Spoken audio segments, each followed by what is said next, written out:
A todos mis hermanos de la gran familia Restauración les damos la bienvenida. Nos estamos conectando a este enlace en vivo desde nuestra red social de Facebook. Hoy vamos a celebrar nuestro culto de doctrina, mis amados hermanos. Así que es un tiempo de bendición que nos da nuestro buen Dios, el podernos reencontrar a través de estos medios tecnológicos y poder celebrar culto a nuestro buen Dios y, ¿por qué no?, descansar en su presencia a través de nuestra búsqueda en oración, venir al encuentro con el Señor a través de nuestro clamor a Él y agradecer a nuestro buen Dios el que nos permite reencontrarnos aquí, mis amados hermanos, de nuevo y honrar a nuestro buen Dios en alabanza, en gratitud y en adoración a nuestro buen Dios. Así que yo le invito a todos mis hermanos, a los que se van a ir conectando a esta transmisión, que vengamos en clamor, en ruego, en adoración a nuestro buen Dios y agradezcamos al Rey de la vida por estos tiempos privilegiados que nos da el Señor, maravillosos que nos da el Señor, el poder venir a su presencia y gozarnos a través de este encuentro de bendición de parte de nuestro buen Dios. Así que yo te invito, cierra tus ojos por un instante, vamos a clamar a nuestro buen Dios, vamos a honrar al Rey de Gloria y ya nos adentraremos en el estudio de la palabra y en la meditación de la Escritura, porque recuerda, hoy es un culto de doctrina. Y vamos a estudiar aparte de la escritura que hoy queremos enseñar de parte de nuestro buen Dios. Así que cierra tus ojos y adoremos a nuestro buen Dios. Amado Rey de Gloria, Padre Celestial, venimos delante de ti en esta hora, mi bendito Señor. Clamamos, Señor, en completa gratitud y también en completa reverencia y adoración a ti por este tiempo que tú nos permites y privilegio que tú nos permites, Señor, reencontrarnos a través de estos medios tecnológicos y venir a la alabanza, al clamor, al ruego, a la adoración a nuestro buen Dios.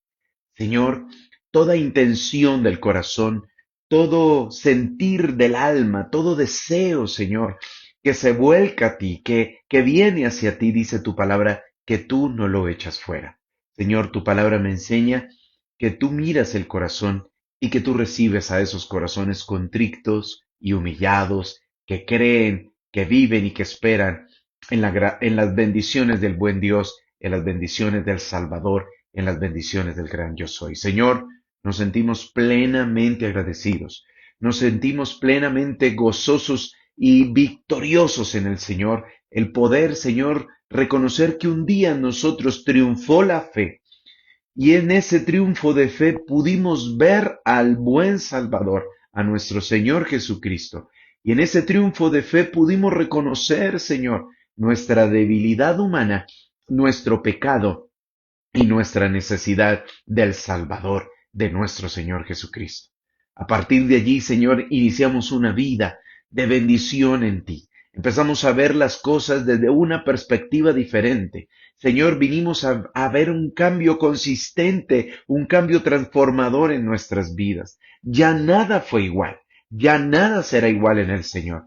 Y empezamos a ver, Señor bendito, las promesas de Dios sobre nosotros, sobre nuestra vida y lo que nos espera en ti para un tiempo, Señor amado, donde nos reencontraremos contigo y estaremos, Señor, por toda la eternidad al lado de nuestro Señor. Dice tu palabra que Jesucristo, hablando con sus discípulos, les anunciaba y les prometía que iría a preparar moradas para todos ustedes. Dice, si no fuera cierto, yo se los diría, pero por cuanto es cierto, lo anuncio, porque todo lo que el Padre me dijo que dijera, he venido a decirles. Jesucristo fue y es y será la sustancia visible y consistente del Padre, aleluya, en el Hijo. Y el Hijo nos ha manifestado la gloria del Padre y nosotros a través del Hijo hemos recibido la gloria del Eterno a través del Espíritu Santo. El buen Dios, a través de su glorioso plan salvífico, bendito y salvador, nos ha adentrado en un camino de eterna salvación y en un camino de bendición espiritual. Señor, todo lo recibido materialmente, Señor, es de gran bendición para nuestras vidas, naturalmente que sí.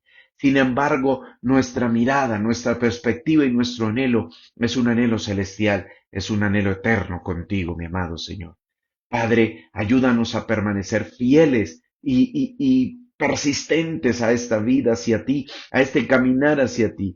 Seguir tus pisadas, Jesús. Seguir tu caminar, mi amado Señor. Seguir fielmente, Señor, al precepto del que tú has trazado para nosotros. El apóstol Pedro, entendiendo aún con su escaso conocimiento y con su quizás falta de conocimiento doctrinal en muchas cosas, pero tenía un amor, como lo enseñan las escrituras, y testifica del amor del apóstol Pedro hacia Cristo y cómo seguía fielmente esas pisadas y él naturalmente a veces impetuosamente decía cosas que no eran coherentes, pero también muchas se quedaron registradas en las escrituras donde el apóstol Pedro decía, ¿a quién iremos si no solo tú tienes palabras de vida eterna? Fue un anuncio maravilloso, real, sentido, vívido, genuino del apóstol. Y hoy podemos decir lo mismo, mi amado Señor, como decía el apóstol Pedro. ¿A quién iremos, Jesús, si no solo tú tienes palabras de vida eterna para nosotros? Nuestra vida, Señor, nuestra cristiandad no tuviese sentido si no te tuviésemos, mi Cristo, como dador de vida, como una acción permanente y visible en nosotros, como un actuar consistente, real en nosotros, mi amado Señor. Por eso te pedimos y te suplicamos, mi amado Señor, que en este 2026 y en estos días que ya van recorridos de este año, nuestra vida permanezca fiel a ti, fiel al llamado, fiel a la promesa. Señor, por eso ayúdanos a todos nosotros, ayúdanos como iglesia. Somos débiles, necesitamos de ti, cada uno de nosotros, cada uno del pueblo de Dios, desde el pastor en adelante y todos los que hacemos parte del equipo ayudador, necesitamos de ti. Señor amado, guárdanos, guárdanos de la autosuficiencia, guárdanos de sentirnos preeminentes o sentirnos ya realizados. No, Señor, ayúdanos a mantener siempre la idea en ti, a mantener siempre nuestro anhelo en ti, a mantener siempre nuestra coherencia en ti, mi amado Jesús. Señor, hoy hay muchos que por alguna razón se han desviado del camino, han tomado un camino de perdición. Y dice la Escritura, aunque estuvieron con nosotros, no eran de nosotros. Aunque formaron parte y se creía que hacían parte de nosotros, pero sencillamente su camino era camino de muerte, era camino de perdición. Señor, te suplicamos a ti, Padre Celestial, que en tanto de nosotros dependa, siempre permanezcamos con un hambre y una sed de ti. Hambre y necesidad de ti, sed y necesidad de ti, anhelo de tu presencia, anhelo de tu gloria, anhelo de tu Santo Espíritu, anhelo de tu palabra, anhelo y hambre de buscarte, mi amado Señor, anhelo de reunirnos como iglesia en eclesía. Necesito de mi hermano, necesito de mi hermana, del pastor, del niño, del joven, del anciano. Los necesitamos, nos necesitamos para crecer espiritualmente, para crecer como iglesia. Esa fue tu voluntad, ese fue tu llamado, esa fue tu ordenanza. Así lo estableciste tú, mi amado Señor. Y por eso, Dios de vida, Dios de amor, Dios de gloria, nos gozamos en saber, Padre Celestial, que nosotros, el pueblo de Dios, los que creemos en ti, los que confiamos en ti, veremos, Señor bendito, tiempos de bendición, tiempos de gloria, tiempos de paz, tiempos de la bendición del Eterno a través de su Santo Espíritu. Lo creemos, lo esperamos y confiamos en la respuesta del Señor en el nombre de Jesús. Amén. Gloria al Señor. Gloria a nuestro Dios. Padre, hoy, a través de tu palabra, ministranos, enséñanos, háblanos, guíanos, que tengamos un corazón y una actitud enseñable, recibamos de tu palabra, crezcamos, Señor, a través de ella y podamos dar frutos de bendición. Es el llamado, es la ordenanza, es la voluntad de Dios, en el nombre de Jesús. Amén. Gloria al Señor. Gloria a nuestro Dios, amada Iglesia del Señor, de nuevo, mi cordial saludo en este tiempo, en esta hora, que el Señor nos permite reencontrarnos a través de estos medios tecnológicos. Y quiero de nuevo recordarles a todos nuestros hermanos que nosotros, como pueblo de Dios y como iglesia, siempre hemos tenido la firme intención de crecer como iglesia, hermanos. Ese siempre ha sido el llamado. Y por eso el Señor, en su infinita misericordia, ahí ya lo hemos anunciado a través de nuestras redes sociales, el domingo pasado también lo estuvimos anunciando en nuestro culto familiar, y de nuevo hoy miércoles estamos anunciando que este próximo domingo nos estaremos reencontrando toda la iglesia del Señor en nuestra nueva sede en la carrera 72B, número 43A 11 Sur. Les recuerdo, esa es nuestra nueva sede. Anteriormente nos reencontrábamos y nos reuníamos en el Salón Comunal del barrio Urapanes, ahí en Boitá, pero muy cerca de ese lugar nos hemos trasladado a un lugar donde allí nos vamos a desarrollar como iglesia. Vamos a tener un lugar donde vamos a realizar ya nuestros cultos semanales, nuestros cultos de viernes, nuestro culto de sabatino, nuestros ayunos, nuestras vigilias. Vamos a de nuevo a realizar y a trabajar y a retomar todo lo que ya veníamos haciendo como iglesia y que por producto de la pandemia nos vimos forzados a desistir del lugar que antes teníamos allí en San Andrés segundo sector, pero les invito de nuevo, a todos mis hermanos, reencontrarnos el próximo domingo de manera presencial en la carrera 72B, número 43A 11 Sur, muy cerca, eso es San Andrés segundo sector, muy cerca donde nosotros ya nos reuníamos anteriormente. Entonces, amados hermanos, no duden en llamar, en preguntar. Mi teléfono está activo con todos los hermanos. ¿Dónde es la nueva sede? ¿Dónde es a partir de podernos comunicar, compartir la dirección a todos nuestros hermanos? Y recuerde, el 18 de enero tendremos nuestro culto inaugural, nuestro culto ya con todo el equipo de trabajo, y vamos a empezar a desarrollar nuestro trabajo del 2026. Así que, de nuevo, les repito, en nuestra nueva sede vamos a trabajar un 2026 lleno de bendición en el nombre de Jesús. Pues bien, mis amados hermanos, vamos a las escrituras, vamos a la palabra de Dios. Hoy es culto de doctrina.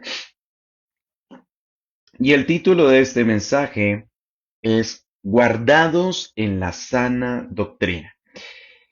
Pero ¿por qué el Señor me ha incitado a través de su Santo Espíritu a hablar de este punto de la doctrina, y por qué guardados en la doctrina? Mis amados hermanos,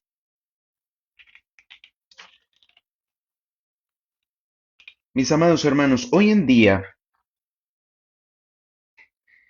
hay una cantidad de desinformación de todo tipo, noticioso, de la farándula, de los deportes, y la religión y el evangelio sobre todo no ha sido ajeno a una desinformación.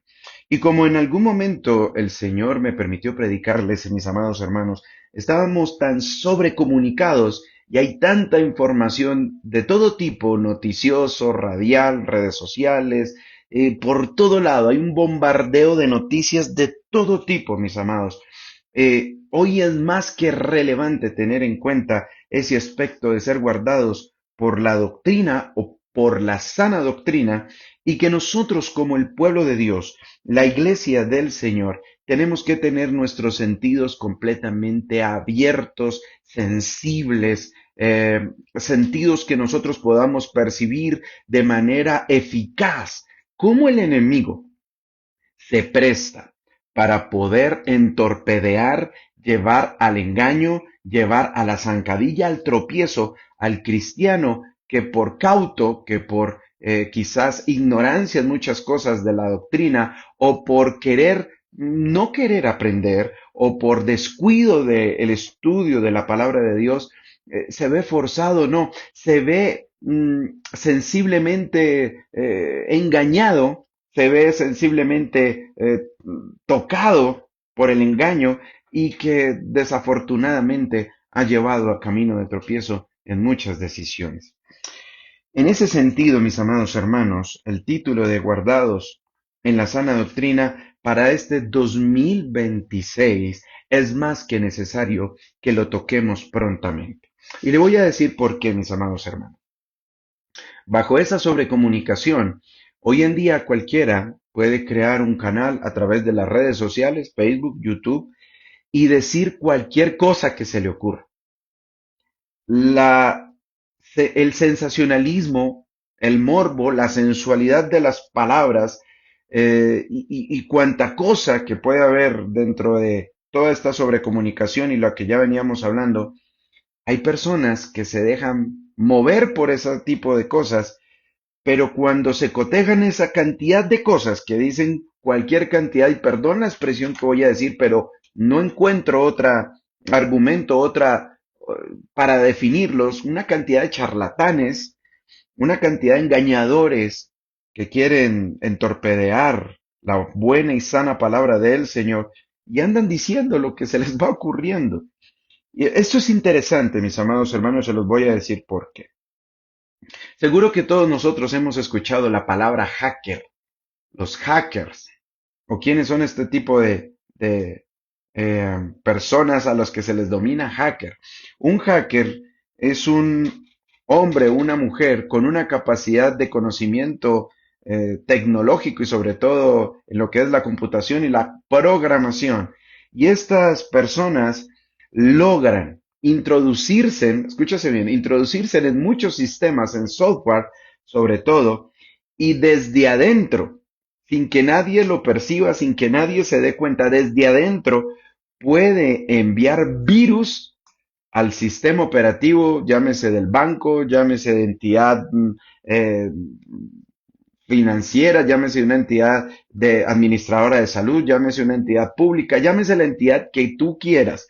Un hacker con un conocimiento superior en programación y en software, desde adentro puede destruir el sistema operativo de cualquier organización, de cualquier empresa. Y aunque parece inofensivo, ¿cómo lo hacen? Estos tipos o esta gente a través de su conocimiento envía información, links a todos los usuarios bajo una red, porque eso se mueve por la red, por el Internet, y cualquier cauto desde adentro, cualquier persona que haga parte de la entidad que tú quieras llamar, desde adentro, con un solo clic, puede abrir ese virus sin darse cuenta y puede este hombre secuestrar toda la información y todo lo que esté registrado dentro de esta empresa. Y estos hackers han hecho cuantiosos robos y han hecho captura de toda la información de empresas y secuestran la información y se han lucrado a través de esta modalidad de robo. Entonces, aunque parece inofensivo, la cantidad de información que ellos puedan enviar a través de esos computadores, a través de la red, estos hackers, pueden atacar de manera frontal el banco, pero no era como lo hacían antes en el viejo oeste, que iban con capuchas al banco de esa época y decía, arriba las manos, esto es un asalto. O los bandidos, ¿no? Que le dicen aquí en Colombia la modalidad del taquillazo. Arriba todas las manos, echen el dinero aquí en estas bolsas, que nadie me mire, que todos se pongan hacia sus espaldas y amenazan con sus armas. Pero estos, por el contrario, no lo hacen de esa manera, lo hacen de una manera muy sutil y pueden destruir en la información de un banco y han lucrado con millones y millones de dólares por todo el mundo. Entonces, bajo esa ilustración, ¿qué podemos decir, mis amados hermanos? La Biblia habla de un hombre que hizo exactamente lo mismo que hizo un hacker, pero en la época de cuando fueron escritas la palabra de Dios. Y uno puede decir, pero ¿quién pudo haber tenido esa mente tan desarrollada para haber atacado de manera muy sutil e interna al pueblo de Dios? Pues déjeme decirle que sí, cuando yo le diga el nombre, usted de pronto va a asociar muchas cosas. Hay un hombre en las Escrituras, el pueblo de Dios, que está descrito en el libro de Números, se llama Balaam. Balaam. Este hombre no pudo, escúchese bien, no pudo maldecir a Israel desde afuera. Y ya les voy a explicar cómo funcionó el método de Balaam. Así que enseñó cómo provocar la caída de Israel, pero desde adentro, como un hacker. Balaam es el hacker del Antiguo Testamento, hermano. Lo hizo de una manera muy sutil, pero muy efectiva. Y esto, en el transcurrir del tiempo, la escritura siempre ha dado luces y testimonio fiel con referente a Balaam y al engaño y el método que usó. Este hombre, a través de ese sutil engaño que llevó al pueblo de Israel, no atacó con muros, no lo destruyó a través de las armas, no lo destruyó a través de un engaño, porque el que quiere engañar no dice, oiga, es que los vengo a engañar, no, de una manera muy sutil rompió el cerco espiritual que tenía Israel en en mucho pueblo de Israel, porque no fue todo, por supuesto, pero sí en mucho pueblo de Israel, y lo llevó a grandes problemas desde el carácter espiritual. Entonces, como lección referente a la ilustración y referente a Balaam, el enemigo sabe que lo que no se puede destruir por oposición, puede destruirlo por tolerancia al pecado. Vuelvo y se lo digo.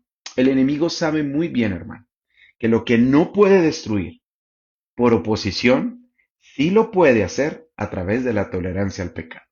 Y es que cuando bajamos las cercas, cuando bajamos de parte de nosotros el sentido espiritual de resguardarnos del pecado y los sentidos van adormeciéndose, como que la capacidad del discernimiento se va aquietando y como dice mi hermano Marito, como que se va permeando ciertas cosas en el pueblo de Dios, como que se baja la guardia y muchas cosas se van filtrando y parecen ser buenas, pero como dice la escritura, son camino de muerte.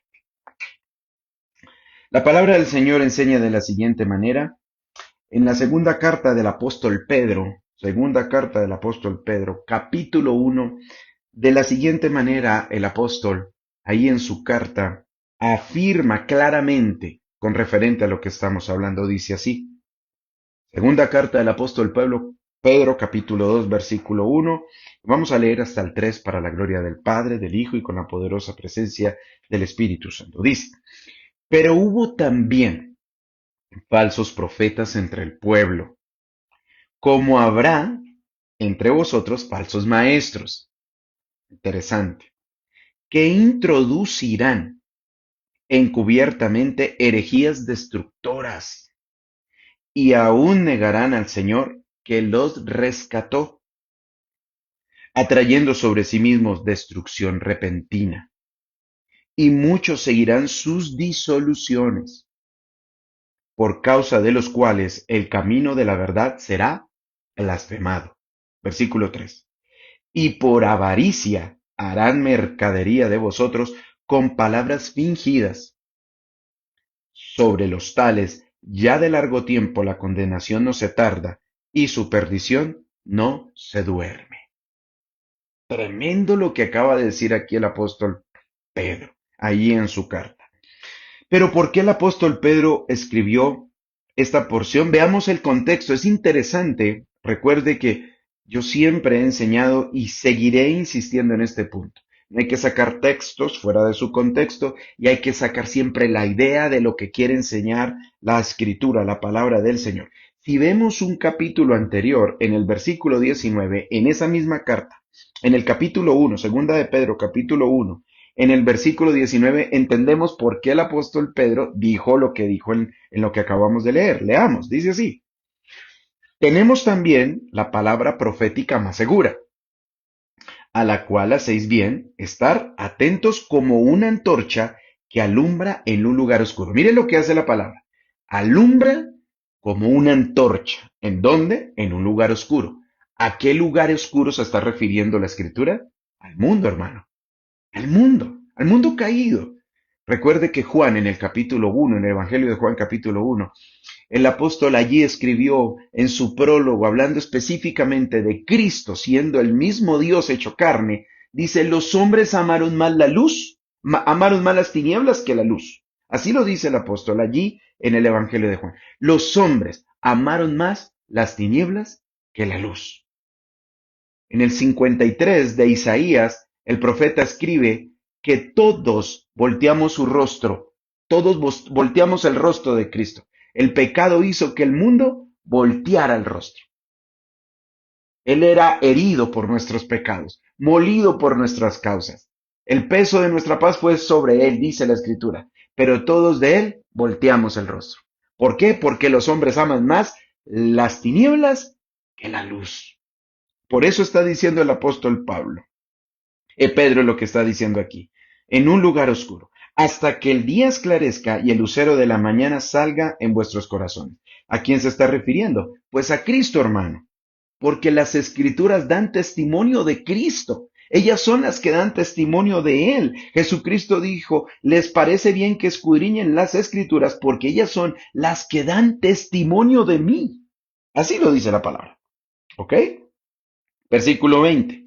Entendiendo primero esto, que ninguna profecía de la escritura es de interpretación privada, es decir, aquí nadie va a decir, es que el Señor me regaló una nueva profecía y yo les vengo a entregar la nueva revelación. No, Señor, el apóstol Pedro está diciendo que la escritura no es de interpretación privada, a ella misma se interpreta. Es misma la palabra la que hace ese papel interpretador. Porque nunca la profecía fue traída por voluntad humana, sino que los santos hombres de Dios hablaron siendo inspirados por el Espíritu Santo. Ok, teniendo en cuenta la idea del capítulo 1 del apóstol Pedro, ahora entiendo por qué escribió lo que escribió en el capítulo 2, versículo 1. Condicional, preposición de condicional, pero les anuncié que la escritura vino por voluntad de Dios, no por voluntad humana, pero esa profecía dada por Dios, pero habrán hombres o hubo también falsos profetas entre el pueblo. ¿De quién se está refiriendo el apóstol Pedro? Pues del tiempo de Balaán. Desde el tiempo de Balaán, inclusive desde el tiempo atrás, siempre la buena palabra de Dios ha venido el ataque a través de los falsos maestros. La buena palabra de Dios, la sana doctrina de Dios, siempre ha sido atacada por los falsos maestros, que siendo usados por el enemigo, por supuesto, han entorpedeado, han torcido, han tergiversado las escrituras. Y lo peor, mis amados hermanos, es que desde esa época hasta hoy siempre han persistido los falsos maestros. Siempre han persistido la falsa doctrina. Ay, el Señor nos asista, mis amados hermanos. Hay un pastor de nombre Juan Camilo Tovar, de la República de la Argentina, en Buenos Aires, y ese pastor subió una publicación bastante interesante. Me causó bastante curiosidad porque en pocas palabras pudo, de alguna manera, apuntar con una agudeza la idea de lo que hoy en día se conoce con la falsa profecía o la falsa enseñanza. Eh, este hombre usó una sátira, aunque puede ser muy jocosa, inclusive puede ser irreverente, y nosotros como una iglesia que formamos cristianos a conciencia, siempre hemos insistido, mis hermanos, que nosotros a través de nuestras redes sociales y a través de nuestra enseñanza bíblica no atacamos las personas, no atacamos directamente a X, Y, Z, no. Dios nos guarde de hacer juicios contra alguien, pero sí a las acciones. Hay que tener en cuenta mucho de eso. No a las personas, sí a las acciones. Y este hombre publicó algo muy interesante. Todos conocemos lo que actualmente en el mundo está pasando con referente a las noticias de lo que está sucediendo específicamente con el pueblo venezolano, con los hermanos venezolanos. Y habla específicamente y le pone nombre y apellido la publicación de un profeta, de estos pseudoprofetas de este tiempo, y escribe: Dios me reveló la liberación de Venezuela. Profeta X, no vamos a dar nombres para resguardar lo que siempre hemos enseñado. Pero en las noticias dice: expertos analistas políticos ven de cerca la caída del régimen de Maduro. Pero el profeta dice: Dios me reveló la liberación de Venezuela. Mire lo que dijo este pastor de Juan Camilo Tobar. Clarividentes de lo evidente. Clarividentes de lo evidente. ¿Qué tal? Agudo, ¿cierto? Fino, podría ser uno decir. Clarividente de lo evidente. ¿Qué es un clarividente de lo evidente? Mis amados hermanos, muchas veces, desde mucho tiempo atrás, siempre de alguna manera me he relacionado con personas que han tenido llamado, y desde niño he visto el mover del Espíritu Santo, pero también he visto clarividentes de lo evidente. Por ejemplo, están desde cierto lugar de púlpito y en la enseñanza y en la oración, y empiezan: el Señor me está revelando que aquí hay una mujer que tiene un problema tremendo. O aquí hay un varón, el Señor me muestra que está pasando por una lucha terrible, vamos a orar por él. Y todos: wow, es un clarividente, pero de lo evidente. Hermano, la escritura por sí sola anuncia de manera explícita que todos nosotros estamos en luchas y en pruebas de manera permanente. Mire, mi hermano, déjeme decirle algo. Los clarividentes de lo evidente se prestan y se mueven dentro de esos entornos, y la gente de alguna manera se deja mover por esas cosas, por el sensualismo, por la emocionalidad de las palabras, inclusive es por la elocuencia de sus palabras, pero poco nos preocupamos por adentrarnos de manera profunda en las escrituras. Por eso, guardados en la doctrina, este mensaje está apuntando a una sola cosa. Hermano que me escucha, hermana que me escucha, que nos profundicemos en las escrituras. Porque inclusive la persona que les está hablando aquí, yo siempre lo dije a mis hermanos en el ABC bíblico: si este su servidor un día sale diciendo cualquier, eh, perdónenme la expresión, algo que no vaya coherente a las escrituras, cualquiera puede abrir el micrófono y decirme: no señor hermanito, así no son. Usted ha enseñado esto, esto, y la escritura dice esto. Así tiene que ser, hermano. Dios nos guarde de creernos dueños de la verdad que solo le pertenece al Señor. Por eso el apóstol Pedro dice: no es de interpretación pública, no es de interpretación, perdón, privada. O sea, no me pertenece a mí la interpretación. Es por el Espíritu Santo que revela, que ilumina a los hombres de Dios a través de la enseñanza de la palabra, lo que el Señor quiere enseñar a través de las Escrituras. Entonces, nosotros, mis amados hermanos, podemos usar incorrectamente las palabras, o a veces conectores, preposiciones, se nos traba la lengua, quizás no tengamos mucha elocuencia, una oratoria muy desplegada, pero lo que sí, mis amados hermanos, vamos a trabajar y vamos a enseñar es la verdad. Dios nos guarde, Dios nos guarde de tergiversar su palabra.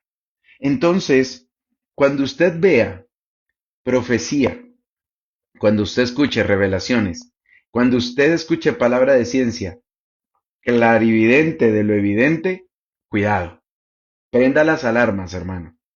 Ya vamos a ir adentrándonos en la enseñanza del por qué tenemos que ser resguardados en la doctrina. Mis amados, como veníamos leyendo, las escrituras dan un testimonio a lo largo de la escritura de la palabra con referente a esos falsos maestros, a esos falsos maestros. En el tiempo cuando se levantó la monarquía de Israel, e Israel empezó a manifestarse como una nación potente, poderosa. Israel llegó a ser, en el tiempo de Salomón, la potencia del mundo. Venían reyes de todo el mundo, venían a escuchar la sabiduría de Salomón, le traían presentes. Bueno, había una gran abundancia, pero cayó el rey en una inmoralidad y idolatría, y de ahí para adelante el pueblo de Israel se vio entorpedeado espiritualmente hablando, se quebró el reino y empezaron a levantarse en los profetas del Señor, que empezaron a enunciarle tanto al reino del norte, Israel, como al reino del sur, Judá, sobre los peligros de seguir escuchando las falsas enseñanzas y las falsas doctrinas. Y en esa época, cuando estos profetas hablaban de parte del Señor, déjeme decirle que por cada profeta del Señor que hablaba de parte del Señor, lo que iba a venir en consecuencia a esa mala vida espiritual, se levantaban 100 profetas hablando otro tipo de profecía, mentiras, diciendo cuanta eh, engañando al pueblo de Dios, diciéndoles, no, tranquilos, eso no va a pasar. Por ejemplo, en el caso del profeta Jeremías, el profeta Jeremías hasta lloró y hasta le reclamó al Señor, Señor, ¿para qué entonces me puso a mí a predicar, a anunciar tu palabra? Mire, todo el mundo me desprecia, nadie me quiere. El profeta Jeremías sí que fue atacado. Y en esa época sí que se levantaron falsos profetas anunciando que lo que decía Jeremías, eso no iba a suceder. Eso no iba a pasar. Claro, porque los oídos solo quieren escuchar las cosas buenas, porque los oídos solo quieren poner atención a las cosas que a nosotros nos parezcan convenientes, porque los oídos solo se prestan para recibir las cosas que a mí me den satisfacción del carácter natural. Pero cuando viene la amonestación, cuando viene la reprensión de parte de Dios, cuando viene el llamado a la obediencia, pues ese tipo de profecía a mí no me gusta. Esa no es de Dios. Esa no es de Dios, la de Dios es la de las bendiciones, esa sí es de Dios. Pero cuando nos vemos en las escrituras nos damos cuenta que es completamente lo contrario, mis amados hermanos. Entonces, el enemigo es experto en distorsionar la verdad. Y una mentira, una verdad dicha a medias es una completa mentira. Una verdad dicha a medias, una verdad trastocada y sutil, es una mentira completa. Entonces, por eso es que es tan importante las palabras del Señor Jesucristo ahí en el libro de Juan, en el Evangelio de Juan capítulo 10, versículo del 11 al 14, no lo busque, lo que está diciendo allí es, yo soy el buen pastor, yo soy el buen pastor da su vida por las ovejas. Y el pastor habla a sus ovejas. Las ovejas reconocen la voz de su pastor y le siguen, porque son mías.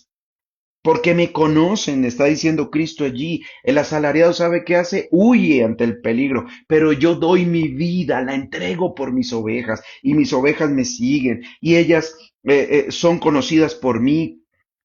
Y dice el versículo número 15 de esta porción de la escritura, así como el Padre me conoce y yo conozco al Padre y pongo mi vida por las ovejas. Es Cristo el que anuncia con toda certeza que Él es el verdadero pastor, que Él es el que entrega su vida por nosotros. Pero también anunció que como Él, el buen pastor, también había otro tipo de pastores, ¿no? Los asalariados, los que dejan a la merced de los lobos a sus ovejas. El Señor Jesucristo en Marcos capítulo 13 versículo 22 dijo lo siguiente. Escúchese bien. Marcos capítulo 13 versículo 22. Porque se levantarán falsos cristos y falsos profetas, y harán señales y prodigios para engañar, si fuese posible, aún a los escogidos. Mas vosotros mirad, os lo he dicho antes. Mas vosotros mirad, os lo he dicho antes. Jesucristo, nuestro Señor, conociendo con su omnisciencia, porque Él era Dios, mis amados, sabía muy bien que dentro del pueblo de Dios se iban a levantar muchos diciendo que ellos son el Cristo, falsos Cristos, falsos enviados, falsos Mesías y falsos profetas. Y harían señales. Esto es lo tremendo. Señales. ¿A qué señales se refiere? ¿A qué tipo de señales se está refiriendo Cristo?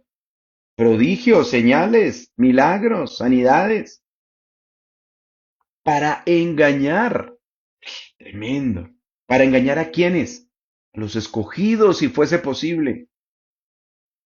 Hermanos, por eso ser guardados por la sana doctrina tiene que ser para nosotros de manera persistente y latente en todo momento y en todo tiempo. Por eso, nosotros como predicadores de la palabra, nuestra misión cristiana en restauración en cabeza del pastor y nosotros, el cuerpo ayudador, siempre hemos insistido, mis amados hermanos, no descuide su enseñanza doctrinal a través de su búsqueda de la lectura de la palabra.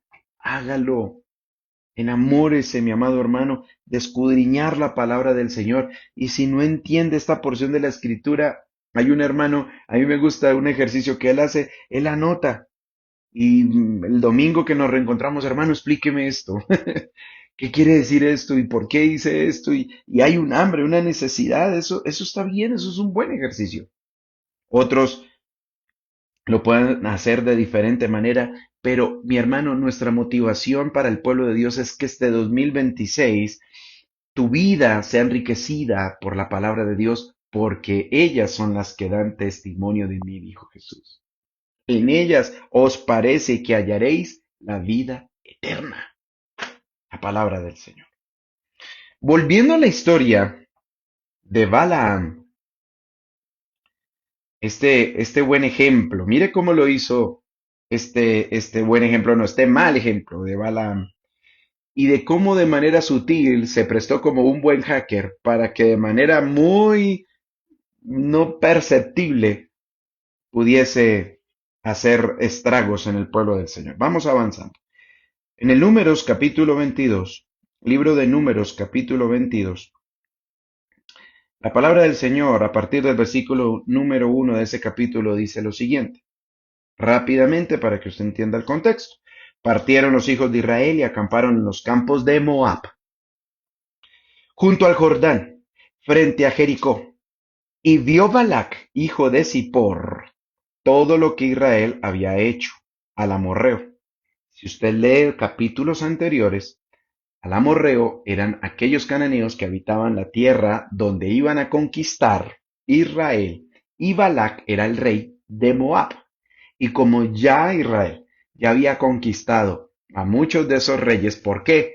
Porque cada vez que Israel les decía, déjeme pasar por sus caminos, déjeme pasar por sus contornos, y ellos se oponían a que Israel pasara, y entre ellos uno le dijo a Israel, venga, si quiere yo pago, si mis ovejas o mi ganado bebe del agua de su territorio, pues yo se lo pago. No, ustedes no tienen derecho de pasar por acá. Y el Señor empoderaba a Israel y ellos iban conquistando por causa de todos esos jebuseos, jereceos, fenezeos, amorreos y todos los que iban ahí atravesándose. Ya Israel ya había transcurrido cierto tiempo en el desierto, ya se había vuelto un pueblo fiero, un pueblo combativo. Ya entendían la estrategia de guerra, ya sabían batallar, porque recién salidos de Egipto, Israel era un pueblo esclavo, no tenían ese conocimiento. Pero ya Israel en esta época, ya Israel era un pueblo trasegado por el desierto, ya curtido en la batalla. Y Balac, rey de Moab, vio que Israel se iba acercando y tuvo gran temor, versículo 2, y Moab tuvo gran temor.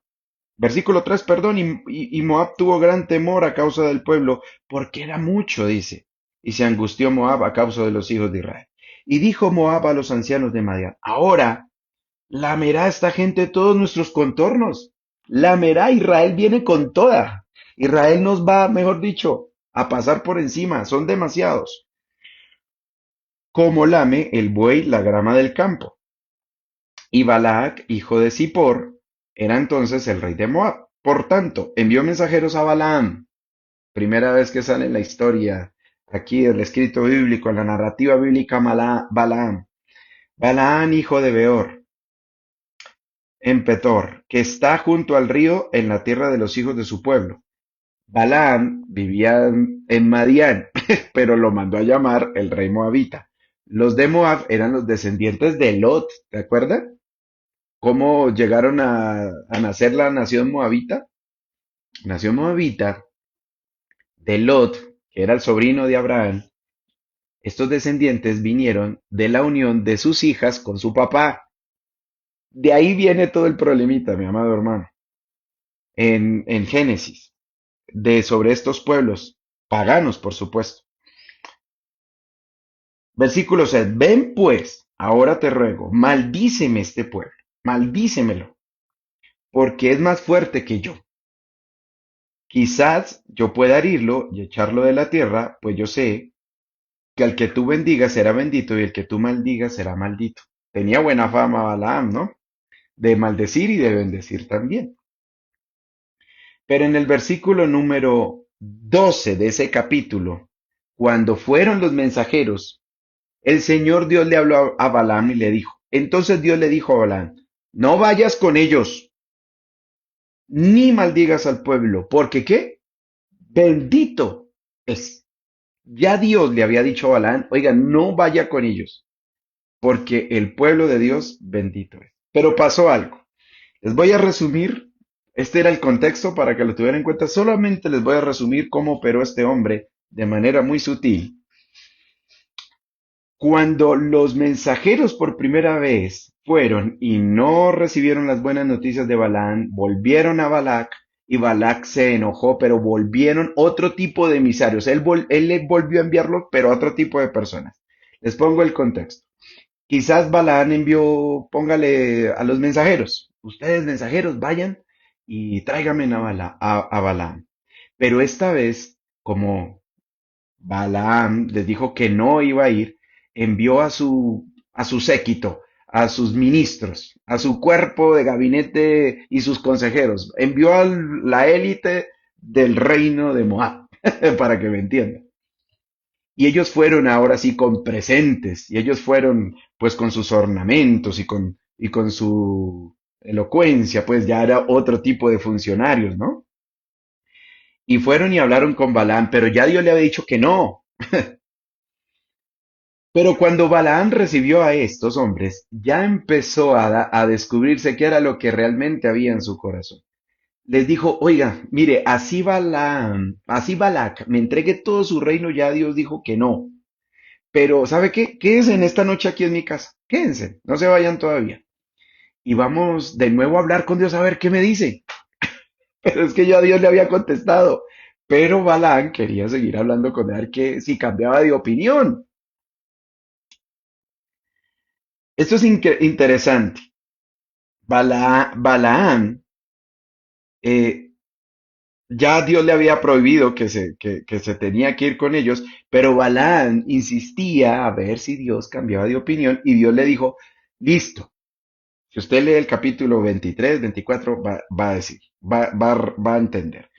El Señor, le estoy resumiendo, el Señor Dios le dijo, listo, vaya con ellos, pero usted va a hacer única y exclusivamente solo lo que yo le diga que tiene que hacer y lo que tiene que hablar. Ese es el trato, ¿listo?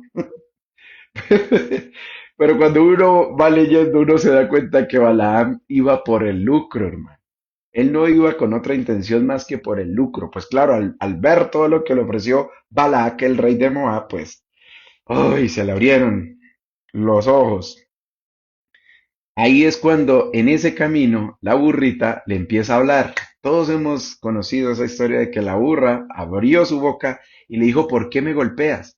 Porque durante 3 veces la burrita se salió del camino porque por donde iba Balaam no era por donde Dios lo había mandado ir. Y la burrita se salía del camino porque veía al ángel del Señor con una espada desenvainada. Y esa burrita lo salvó de la muerte. Y este hombre dijo, es que usted me ha hecho quedar en ridículo, burra necia, ¿cómo así que me ha hecho caer y me ha hecho golpear el pie? Y le daba, y se puso a pelear con la burra y ni se dio cuenta que la burra estaba hablando. Si a mí me habla mi mascota, mi perrita Dori, hermano, yo quedo pálido de una vez. Blanco, azul del, ¿qué pasó aquí? Seguro. Pero a él empezó a hablar la burra y empezó a pelear con la burra. Mire la necedad de ese hombre. Mire la necedad de ese varón. El único que estaba pensando era en su recompensa. En esos capítulos siguientes, Balac le dijo a Balaam, maldíceme el pueblo.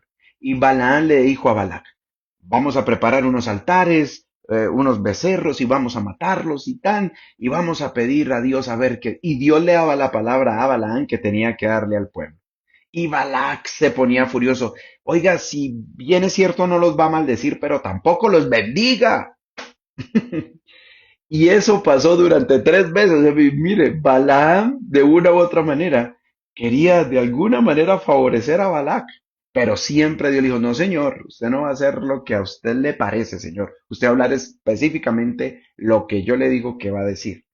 Y en las 3 ocasiones, Balaam bendijo al pueblo de Israel. Y uno cierra la lectura del capítulo 25 en Números y uno dice, no, pero Balaam, ¿qué culpa tuvo? No es un hombre de Dios. Pero no fue así. Versículo 31 dice la palabra del Señor de Números. Mataron también, 31:8, mataron también entre los muertos de ellos a los reyes de Madián, Evi, Requem, Sur, Ur, Reba, 5 reyes de Madián. También, ¿a quién? A Balaán. ¿Y este qué culpa tuvo? A Balaán, hijo de Beor, y lo mataron a espada. ¿Y Balaán qué tuvo ahí? ¿Qué pasó con Balaán? Ah, pues sí pasó algo. Versículo 16 dice qué pasó con Balaán. ¿Qué hizo Balaán? He aquí, por consejo de Balaán, ellas fueron causa de que los hijos de Israel prevaricasen contra Jehová en lo tocante a Baal Beor, por lo que hubo mortandad en la congregación de Jehová. Ay, ¿cómo así? ¿Qué pasó luego? Qué interesante. En el versículo del capítulo 26, 27, está hablando qué fue lo que hizo específicamente Balaam. Yo creo que Balaam, listo, terminó sus bendiciones para Israel y le dijo a Balac, estoy parafraseando porque eso no lo dice la palabra, pero lo que creo que pasó. Oiga, Balac, qué pena, qué lástima toda esta ganancia que me iba a dar usted, no, hermano. Dios dijo que no podía recibir ni un peso suyo, pero oiga, le tengo un plan. Es la única manera que usted puede destruir a este pueblo. Vaya, peine a las mejores y hermosas mujeres de Moab y tráigaselas aquí a los hombres de Israel. A ver, ¿qué pasa? Si estos hombres de Israel, viendo esas preciosas damas, de alguna manera sucumben ante la preciosura de las moabitas y después de que estén con ellas sexualmente, terminen adorando a sus dioses. Pues sí, señor, eso fue lo que pasó. Balac no destruyó a Israel con guerra, con caballos, con lanzas, con espada. La mortandad que le cayó a Israel fue sutilmente a través de el despojo desde el carácter moral. ¿Y cómo lo hizo? Con las mujeres moabitas. ¿Quién le dio el consejo? Balaam. Balaam fue el que se prestó para ese consejo. Oiga, y había proferido palabras de bendición en el capítulo 23, 24. Increíble, ¿verdad?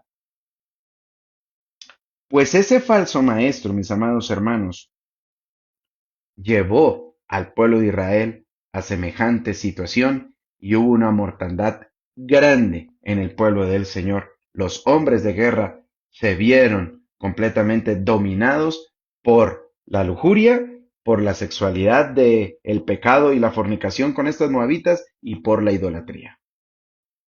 Consejo de el profeta Balaam. Déjeme decirle algo, mis amados hermanos. Siendo yo un pequeño niño de 12 años, llegó a mi cuadra una supuesta iglesia que se llamaba Creciendo en Gracia, pero déjeme decirle algo, hermano. Eso fue creciendo en desgracia. Las cosas que dijeron ellos en los cultos que yo estuve ahí presente con ellos, realmente calaron fuerte en mi corazón. Afortunadamente, hermano, déjeme decirle algo. Doy gracias al Señor en la iglesia donde yo nací, porque allí me implementaron fundamentos fuertes de las escrituras y de la palabra de Dios. Y gracias a esos fundamentos fuertes de la palabra de Dios fue que fui resguardado de no caer en apostasía. pero estaba a punto de resbalar y era un niño de 12 años, hermanos.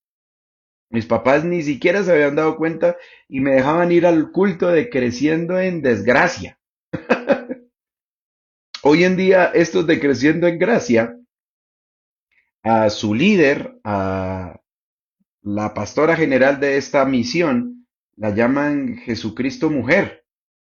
Lisbeth Mujer, Jesucristo Mujer ahora. Eso es una locura.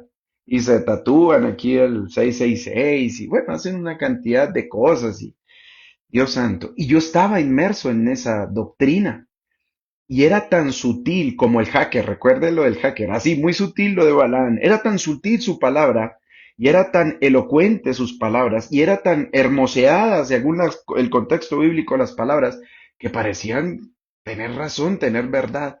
Pero mis hermanos, realmente, cuando ya uno liberado por el poder del Espíritu Santo y uno ya entendiendo, diciendo yo, un niño, le doy gracias al Señor que guardó mi corazón, mi mente y mi amor por el Señor. Hermano, yo llegaba a la casa, de pronto mis papás no se daban cuenta, ellos querían, ¿dónde está Giovanni? No, bien, vino de culto. Hermano, yo me iba para mi habitación a llorar, a sufrir. Ustedes no se imaginan los meses que viví tan tortuosos de ver cómo esa doctrina me iba destruyendo lo que había recibido de niño en la escuela dominical. Gracias a Dios me guardó, hermano. Gracias a Dios me guardó de los decreciendo en esa supuesta gracia. Hermanos, se nos fue el tiempo. Vamos a parar ahí. Entonces, punto, tema número uno, en guardados en la sana doctrina. Vamos a tener nuestra próxima oportunidad de seguir enseñando este punto con referente a lo que enseña las escrituras, con referente a estos falsos maestros. Entonces, tengamos en cuenta lo de Balaam, porque es muy importante tener en cuenta este aspecto, porque en la carta de Judas, en la carta de Pedro, en la carta de Santiago, hablan de este varón. Y cuando el Señor, crucificado en la cruz y al tercer día levantado, y en el Pentecostés, empezó el Evangelio a tener un despliegue importante en Jerusalén y a llevar la palabra hasta Antioquía, y de Antioquía se empezó a llevar la palabra a todo Asia, y de Asia empezó a llegar la palabra a Europa a través de Macedonia, ahí en Corinto, y empezó a desarrollarse el Evangelio en todo el Imperio Romano, al mismo tiempo, a la velocidad que crecía la sana palabra, la doctrina, el evangelio, también a esa velocidad se empezaron a levantar falsos maestros, falsos maestros. Así que yo le invito a usted, mi amado hermano, en este guardados en la doctrina punto uno o tema uno, después vamos a la parte 2 o parte uno, le pido de todo corazón a mi hermano, y es el llamado de parte de Dios a través de su Santo Espíritu, guardados, todos nosotros, guardados en la sana palabra del Señor. Dice el apóstol, el escritor de los Hebreos, deseemos como niños la leche no adulterada, como niños recién nacidos la leche no adulterada. Así nosotros, como buenos creyentes de la palabra del Señor, deseemos la palabra como niños, como leche no adulterada. En el momento, mis amados hermanos, que nosotros empecemos a dejar pasar en nuestra conciencia doctrinal aspectos que vayan en contra de lo que dijo el Señor Jesucristo tocante a la sana doctrina, cuidado. Cuidado, porque puede ser de la manera muy sutil como Balaam incitó a Balac a poner tropiezo a Israel a través de la sutileza de la belleza femenina en esa época usada para destruir parte del pueblo del ejército de Israel específicamente. Se usó de esa herramienta, pero el enemigo se usa de muchas. Porque la escritura dice que Él es un ángel de luz y se presenta como ángel de luz, no con los cuernos y los cachos y el trincho y rojo y con la nariz puntiaguda y cuando vamos a Melgar entonces vemos la nariz del diablo, ahí está el diablo. No, El diablo se presenta como ángel de luz y sutilmente puede llevar a entorpedear, a tropezar y a poner tropezadero en el pueblo de Dios. Parte uno, guardados en la sana doctrina. Nos reencontraremos, mis amados hermanos, en una parte 2. A todos mis hermanos les invito. Vamos a tener nuestra semana de ayuno. Ya el pastor nos hará anunciando que arrancamos el día miércoles de la siguiente semana, y vamos a tocar parte de lo que ya veníamos hablando el día de hoy. Pero les agradezco a todos nuestros hermanos que estuvieron acompañándonos hoy, en este tiempo, en este momento, y vamos a darle gracias al Señor. Y le vamos a pedir al Señor Dios de gloria que nos guarde, que nos guarde. Dice la palabra del Señor que nos vistamos de la armadura de Dios. Efesios. El libro de los Efesios, en la carta de los Efesios, el apóstol Pablo nos dice que nos pongamos la armadura de Dios. ¿Para qué alguien se viste de armadura? No será para ir de camping, no será para ir a un restaurante a comer un suculento plato de comida. La armadura tipifica la batalla, la confrontación y la lucha, porque no tenemos lucha contra sangre ni carne, sino contra principados, contra huestes de maldad en los lugares celestes. Tenemos una lucha frontal con el enemigo. Y este 2026 no será la excepción, mis amados. Pero estamos del lado del ganador. Cristo ya venció en la cruz, Él ya triunfó y nos ha dado a nosotros la garantía del triunfo en Él. Amén. Por eso vamos a darle gracias al Señor. Padre de la gloria, amado Señor. Te damos gracias a ti por tu palabra, mi Rey, mi Señor y mi Dios.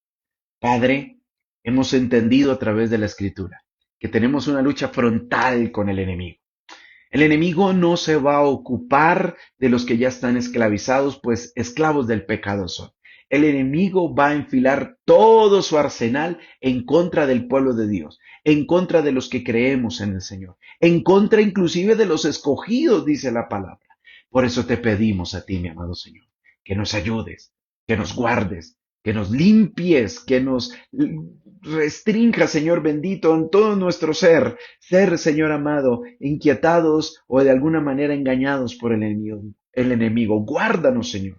Te suplicamos a ti, mi amado Dios de gloria, que nuestra vida esté, Señor, siempre, Señor, deseosos de tu presencia, deseosos de tu gloria, deseosos de tu Santo Espíritu. Amado Señor, alimentanos en ti, que tu presencia en nosotros rebose, que tu gloria en nosotros nos inunde, que tu presencia, Señor bendito, sea en nosotros, Padre Celestial, siempre latente, mi amado Señor. Padre, nosotros como hijos tuyos, Señor, nuestro anhelo es, Padre, y el llamado es que seamos llenos de la presencia del Espíritu Santo.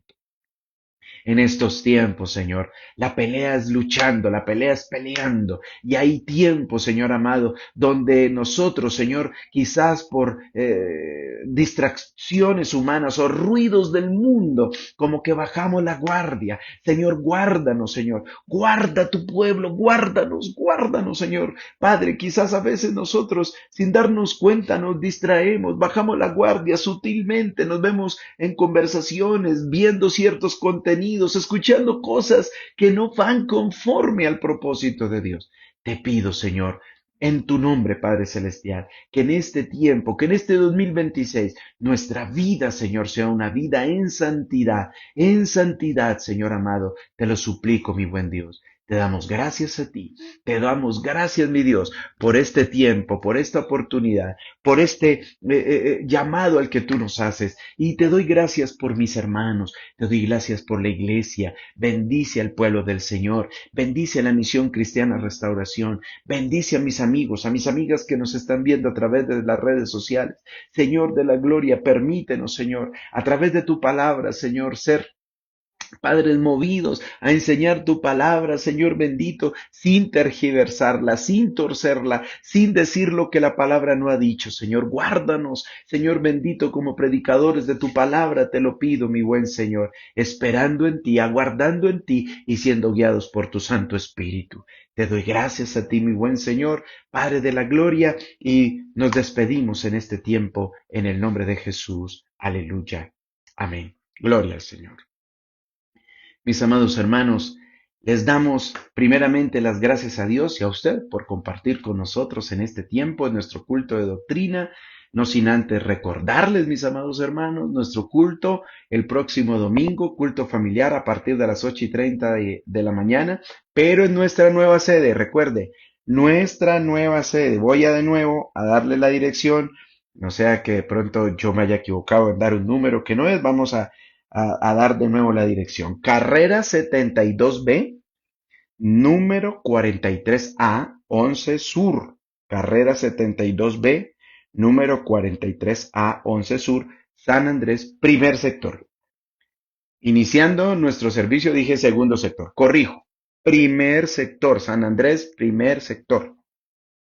Así que, por favor, mis amados hermanos, nos reencontraremos allí en nuestra nueva sede y recuerde, 18 de enero, nuestro culto inaugural del 2026, toda la iglesia, todo el cuerpo de ayudadores, vamos a estar allí celebrando primero en nuestra nueva sede y segundo nuestro año laboral y nos vamos con todo este año, mis amados hermanos, a trabajar, a servir y a ser movidos por el Espíritu Santo y sobre todo, mis amados hermanos, a buscar con toda plenitud la presencia de Dios. Así que tengas una hermosa noche, un abrazo de parte del Señor. Los quiero mucho, mis amados hermanos, y nos veremos hasta una próxima oportunidad. Nos reencontraremos. El Señor les bendiga a todos.